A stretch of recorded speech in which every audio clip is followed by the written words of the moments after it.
Panayam, balita at iba pa. Magandang gabi, minamahal kong mga kabarangay. Ako po ang inyong kaibigan, simpapawin ng inyong Kuya Rene, ang inyong Direk Rene, dito po sa ating Barangay New Zealand, powered by Netkapihan, ang ating social media platform. Kumusta po kayo? Sana po ay nasa mabuting kalalagyan. Dito po sa Aotearoa, New Zealand ay nag-uumpisa na po talaga ang taglamig, no? Yung winter is just around the corner. At sa atin namang bansang inang bayang Pilipinas, I understand, yung bang parang umaabot daw ng 40, yung parang 40 degrees, ganun katindi ang init. Pero mainit po ating pag-uusapan dito sa ating programa. Because I've known this young man when he was still a young boy. Ano pa lang siya, siguro parang intermediate yata yun, high school. I knew him because his dad was an educator. His mom was a medical practitioner, a doctor. But I knew him also because he was a very good basketball player. No? At ang galing nitong batang ito. And they formed many of the Waikato Filipino Association teams. And I've seen how passionate they were playing the games.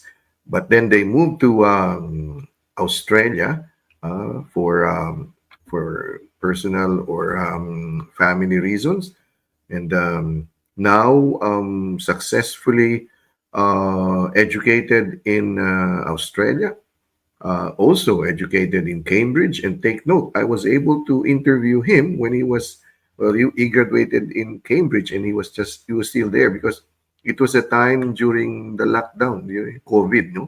So nandun siya, nakausap ko siya. But recently also, he was admitted to the New York, sa bar. Ang daming achievements itong batang to at kagaya ng family niya. Talagang, well-grounded, maganda ang upbringing ng mga batang ito. Credit to mom and dad. And so, naisip ko, maging ehemplo, no? To be an example to us Filipinos and non-Filipinos also, no? To yung mga ginagawa niya. And above all, yung interest ko rin, nagsusulat ng libro ito. No? Ako, mahilig ako ng ganun sana eh. Kaya lang, hilig lang. Hanggang ngayon, hindi ko pa natatapos yung pagsusulat ng libro. They say there are 3 things that a man or a woman should do in his or her lifetime. Number 1 is raise a family. Okay? Number 2 is you plant trees. And number 3 is you write a book. Yung family and trees, nagawa ko na. Yung libro na lang ang hindi pa. But with our guests dito sa ating Barangay New Zealand, we will find out paano ba nag-umpisa? Where do you get your ideas? No? Habang kinukwento niya sa akin, historical fiction yung mga ganun. So without further ado, I want to bring into our stream ang ating mga kapanaya, mga katsikahan, at ang aking mouse ay ayun. Okay, Jozef Borja-Erece. Good afternoon, sir. How are you? Good afternoon, Tito Rene. Very well, thank you. How are you?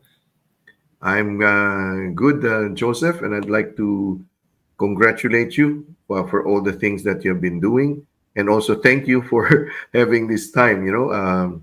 Matagal na natin, we've been trying to get our online aligned, but now thank you so much, Joseph. So, Joseph, just to put into context, because you were born here in New Zealand, but your parents, what's the roots of your mom and dad? Right, so going back in time there, so the parents were from Baguio City originally, with my mother's mother, my lola on my mom's side, from Pangasinan.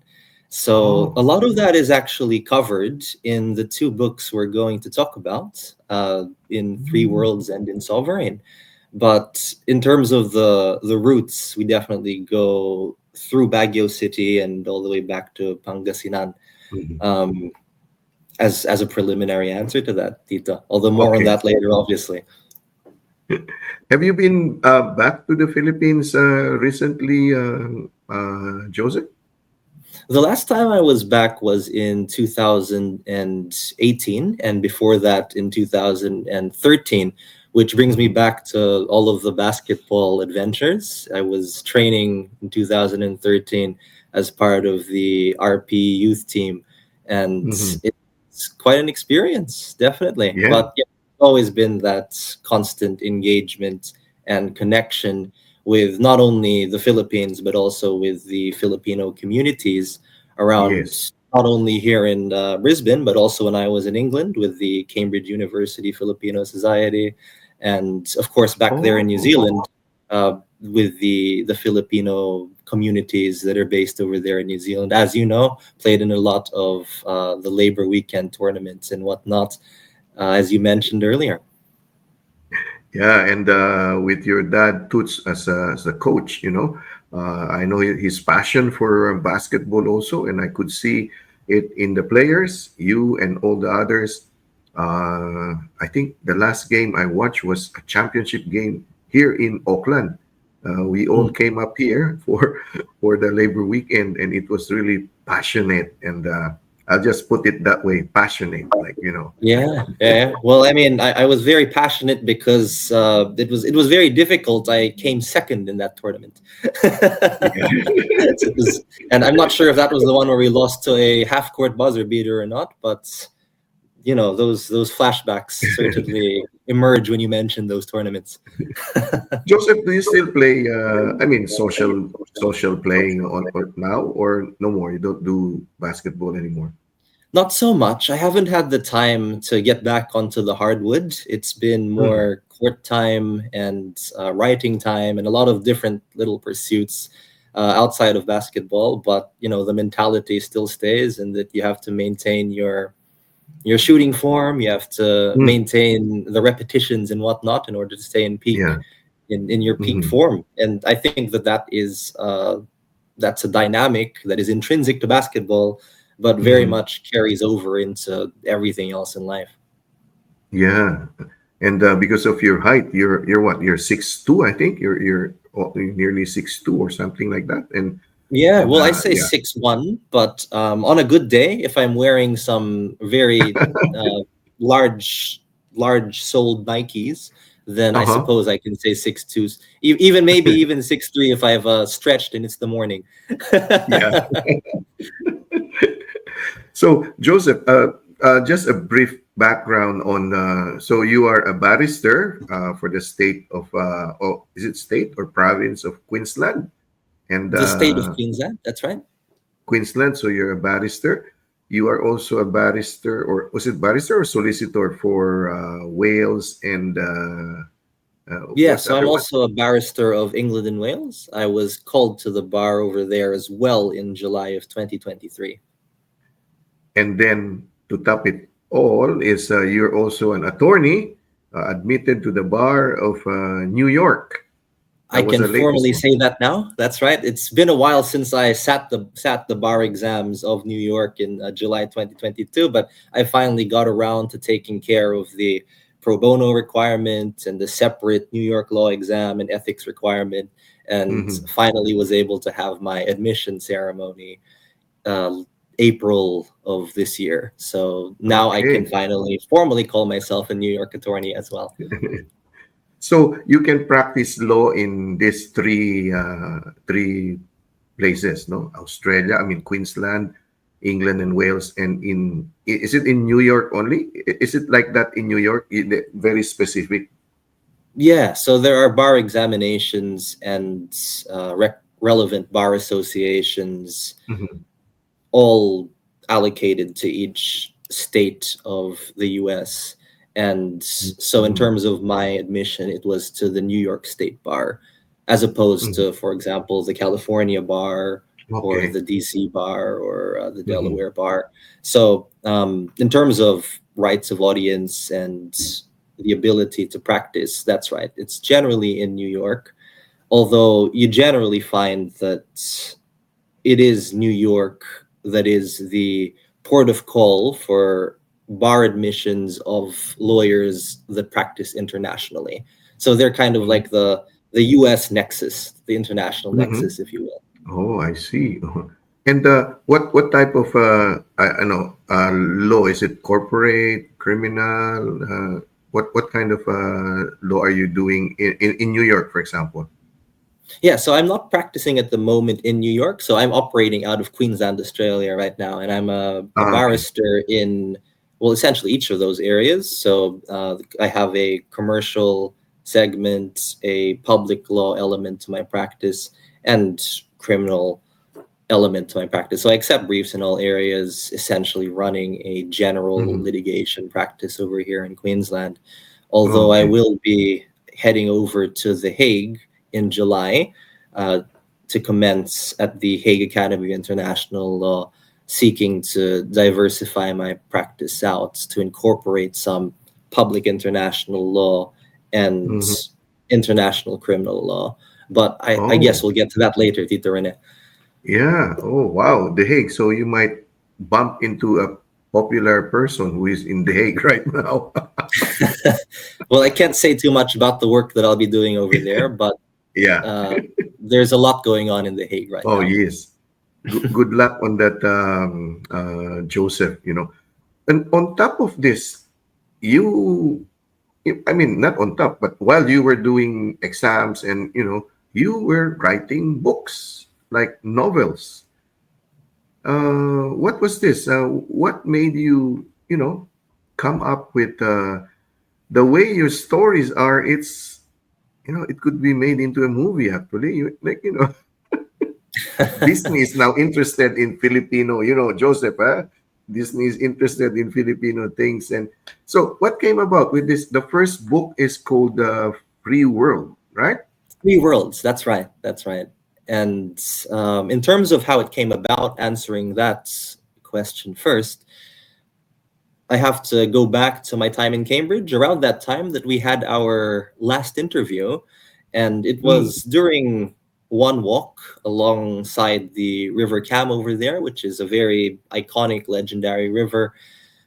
It was during one of those walks alongside that river that I sort of, in recognition of the historical significance and the lore and the mythology behind that river, I sort of what felt compelled to reflect upon our own family history, upon the essence of what made myself and my sister the people that we are today, and the choices as well as the journeys that mhm, comprised that tree, that essential decision tree that led to the present time. So, in effect, there was sort of a viscerally and emotionally compelling and powerful moment there where I felt that call even to really dig into the family history and really do justice to it, not just express it as some kind of matter of fact family tree or exercise of the academia, but mhm, rather as something truly mythological. And so what I sought to do, and obviously enlisted my sister's assistance with, because she is the creative writer specialist in the family, having done her bachelor of arts degree. She did a double degree in arts and science, with that art mhm, section being creative writing. But in any event, I enlisted her assistance in co-authoring this whole concept that turned into three worlds, and now soon to come sovereign. It's mhm, essentially a blend, a cocktail of Pride and Prejudice, Les Miserables, The Brothers Karamazov by Dostoevsky, and the classical works like The Odyssey and Romance of the Three Kingdoms, put together with that family lore, that universal family lore that everybody sort of sees unveiled during, let's say, Christmas Eve or New Year. And Mhm. that's essentially the spirit of those two books. That's what Mhm. it's all about, and that was the inspiration. Mm. Are these characters like, universal, or are they like in the context of being a Filipino family? Oh, there, in terms of the characters themselves, you will very much recognize them, Tito Rene. You would very much recognize them. Oh, right. They are essentially, the members of some critical members of our family tree here, with three worlds. The first book being a story spread across three generations. The first being my Mm. maternal grandmother, who was the daughter of a mayor in Pangasinan during the Second World War. So they were essentially at the forefront of the Japanese invasion at that time. Oh. And there was a lot of tragedy that was intrinsic to those times, but also a very potent source of inspiration and hope in seeing the journeys that Lola and the people around her were able to take from that place of darkness Mhm. through to rebuilding and moving hope forward into the next generations. That's the first generation associated with Three Mhm. Worlds. The second one, you mentioned my father earlier, who is an Mhm. educator and was also a very accomplished basketball coach as well over there in New Zealand high school basketball. Mhm. He is essentially at the center of the second part of that book. It's a lot of his Oh. story coming from the, I suppose, the very, very interesting and complex environment of Baguio City following that Second World War and around, the time of the Philippines really rebuilding and trying to find its own identity. Yes. It covers a lot of his story as somebody growing up as sort of a bit of a street urchin during that time in Baguio Mhm. City, and Mhm. Yeah. coming into his own, it's a coming of age story as well, in a way, in that he finds his love of basketball. That's one of the major rooting points of him that helps him to navigate and contextualize this world that he is part of, Mhm. and Mhm. covers his journey as well through university and then migration to New Zealand. And Mhm. I think that that is a very relevant story, for people who Yes. are tuning in right now from New Zealand, because That's it right. is very specific to that experience of a Filipino coming from that environment, that context, Mhm. and making the move, making the transition to New Zealand and the cultural differences that have to Yes. be Mhm. adapted to, as well Mhm. as, I guess, just the visceral, the visual environment is just completely Mm. different. A lot of that experience is encapsulated by Three Worlds, especially that second part, which is centered around dad. And finally, with the third section of Three Worlds, that is told from the perspective of my sister Mayna Naman. So she is the POV, the point of view for that particular um, Mhm. aspect of the novel, and she, kind of represents that parallel, that juxtaposition between that first part of the darkness of the Second World War and the hope that Lola and Dad carry forward into this generation. And that's really, a little bit of a structure of Three Worlds in a nutshell for you. Mhm. Um, so Yeah. there we go. That's the first point, I suppose, with respect to the book series that we're talking about. It's Three Yeah. Worlds. That's the first port of call, the nucleus.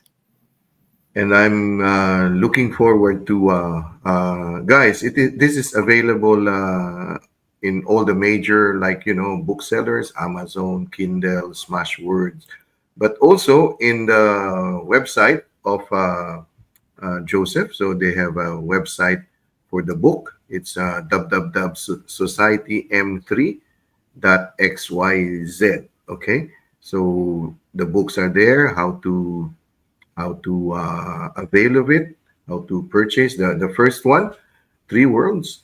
And then the second one, it's upcoming. It will be, when is it coming out, Joseph? The projection at this stage is the end of June. Hmm. It's currently with the editor for some final reviews and touch-ups. And once that's all ready, we just have to go through the process of final proofread, formatting, and making sure it's perfectly polished and error-free ahead of distribution on all of the major networks, as well as the website that The you very website. kindly Mhm. displayed earlier, which is the direct shop front, if you will. Mhm. And then at the moment, it is available for your pre-order, right? You can pre-order already through the website. That's The right. title is Sovereign. That's the next book. So that's the second in the series. Because Three Worlds and then Sovereign. Am I correct, Joseph? Is this? Yes, that's absolutely right. So it's the second book in this series. For Three Worlds is Mhm. the first installment, Sovereign is the second. Although, as far as the chronology goes, it's not quite as simple. So with Sovereign, Ah, while it is the second installment in the series, the first part of Sovereign, so beginning, I guess, suppose with the structure of it, Sovereign is also in three parts, as was mm, Three Worlds. It's you know they parallel each other in that sense, mhm, but the first generation that is covered in Sovereign is a generation prior to Lola Lourdes.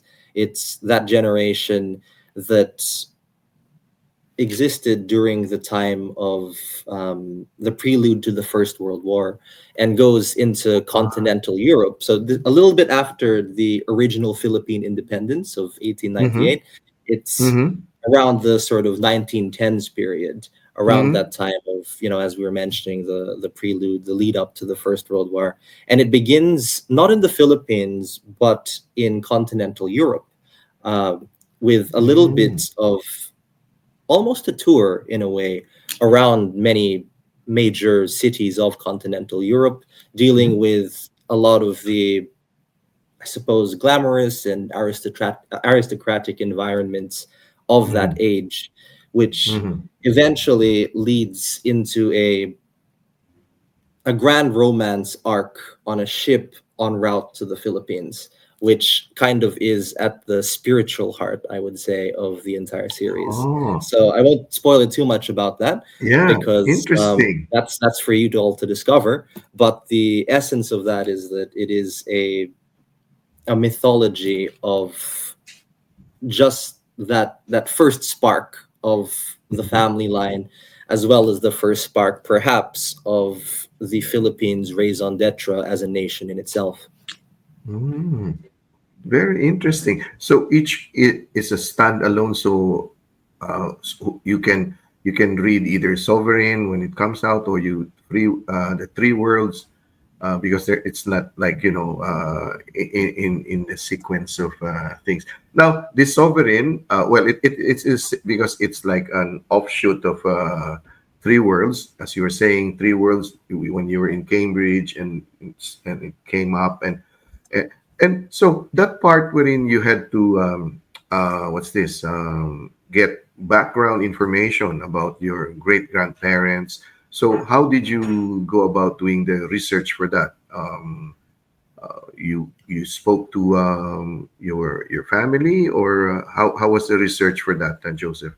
Absolutely. So it was essentially a process of chatting and going through that process of the family lore being unveiled over time, sort of paying attention to that and you know mythologizing a lot of those things, a lot of those bits and bobs, those gems and tidbits of the family lore that have been unveiled over the course of my 28 years of life.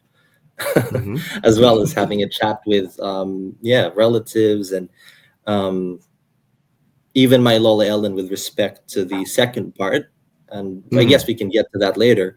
But even my Lola on my father's side, getting her input regarding the life of my late Lola Vic, who on my dad's side that she was an invaluable resource there with respect to, really giving me the detail of how things were at the time so that I can weave together a story from that material. Mhm.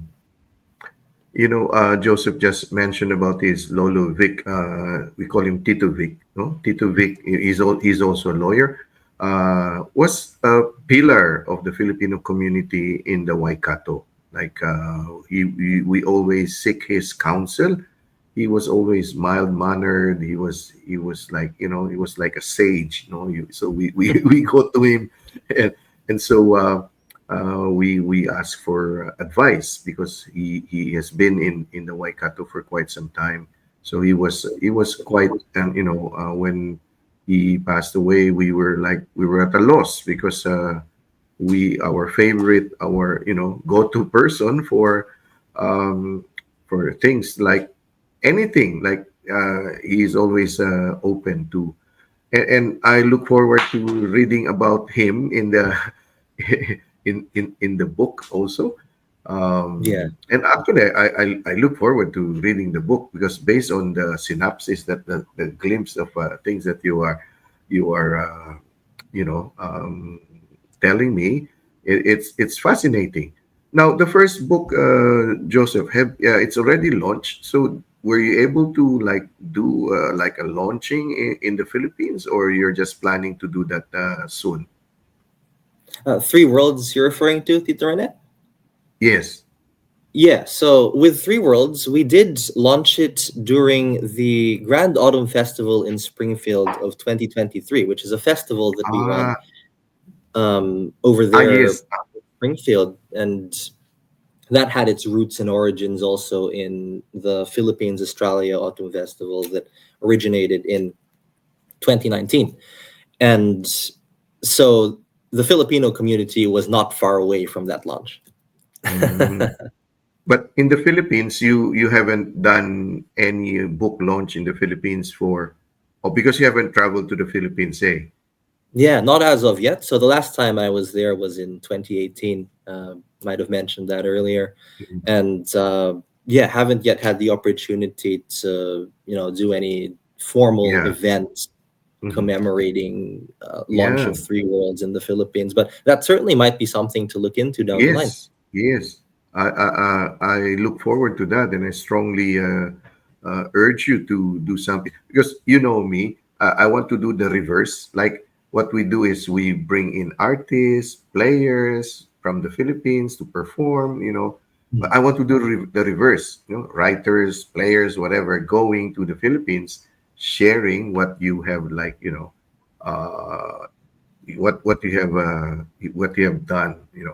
Now, when you were writing these books, Joseph, was there a particular, like time that you were writing it, or whenever you had free time, you write it, or was there a particular like ceremony? Some writers will light a candle or get drunk, like Edgar Allan Poe will get drunk so that he can write. I did Was hear there? about that, and Alice in Wonderland, they say, was written in a an intoxicated state. um, but it wasn't the case with Three Worlds and Sovereign. So in terms of the period of time in which we wrote it, it was from my return from Cambridge in 2021 to Queensland Mhm. through to about that time of launch 2023.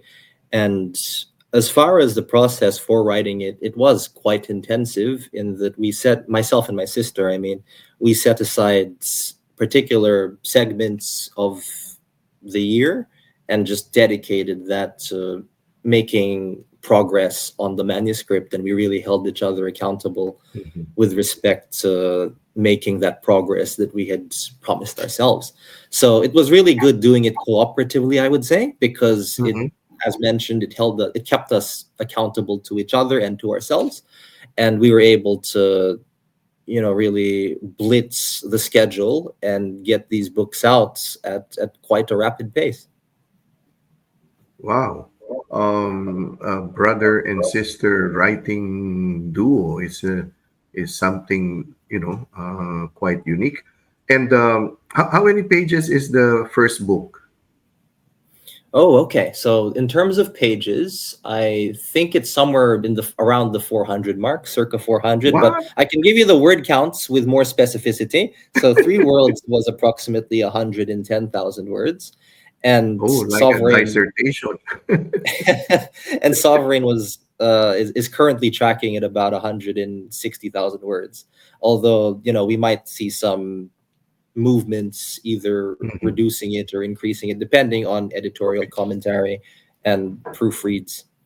Oh, But wow. it's going to be around that mark, the 150, Okay. 160,000 mark. We tried to keep it to about the same as Three Worlds, but there's just so much material. And at the Oh, end of the day, yes. that was sort of also my tribute to Lolovic. And I felt that that's Mhm. something that really deserved to have full articulation.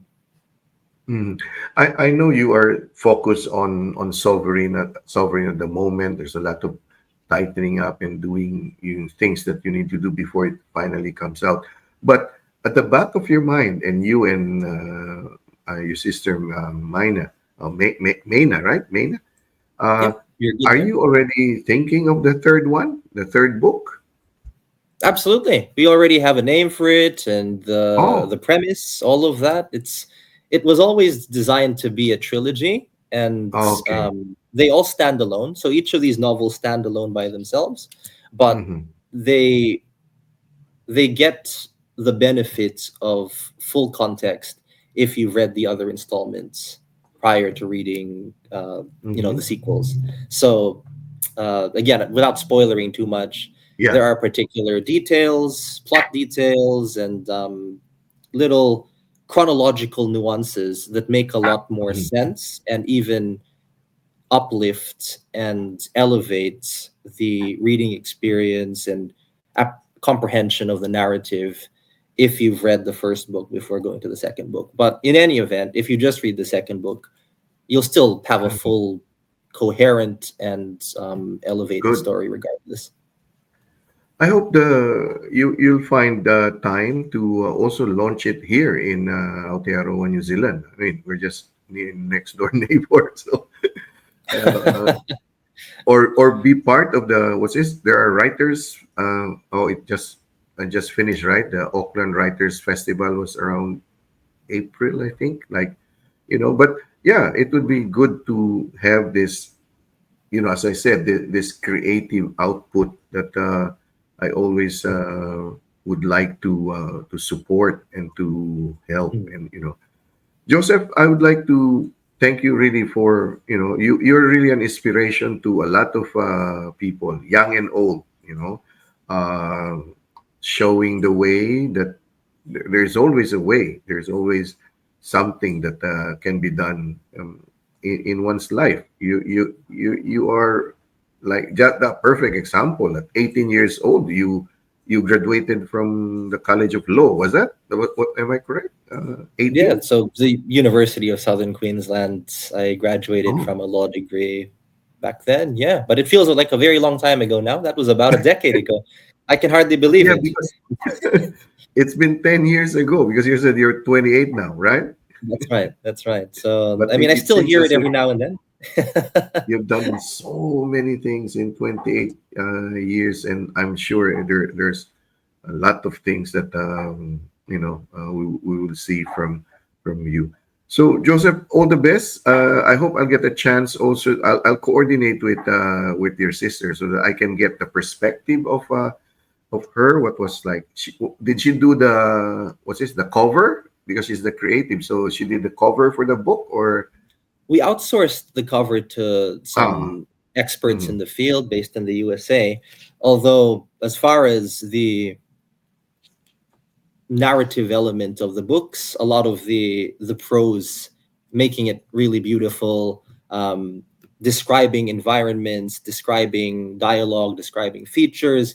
She does all of that a lot better than I do with my legal jargon and all of that. With my attempt to fit philosophy and legal jargon into a narrative context. So she was very much the creative heart of the project in that she Creative turned heart. this Okay. from a raw academic and philosophical exercise into something that really sings as a viscerally beautiful myth. Mhm. So I definitely recommend that, having a chat with Mena regarding her part in the Yeah. development, in the authoring of Yes. Three Worlds and Sovereign, because she will give you that real artistic angle that, while I very much, have been at the heart of this as well, she very much has added that touch of aestheticism, that very Mm. necessary touch of aestheticism to And all of our work she has so always far. been a creative person. I remember the last time she during Labor Weekend in 2011 in Hamilton. She danced the ballet because she loves to dance modern jazz, ballet. She has always been into the creative aspect of and so the website is www.societym3.xyz, wherein you can get the books, the Three Worlds. That's the first in the trilogy, and upcoming is Sovereign. Pre-order is already available through the website. So yeah, just go to the website, and I think there are other information there that will help. The maybe contact details if you want to get in touch with the authors, media people who will be watching, and you want to get in touch with Joseph and Mena. So go to the website. Thank you so much, Joseph. All the best sa iyo.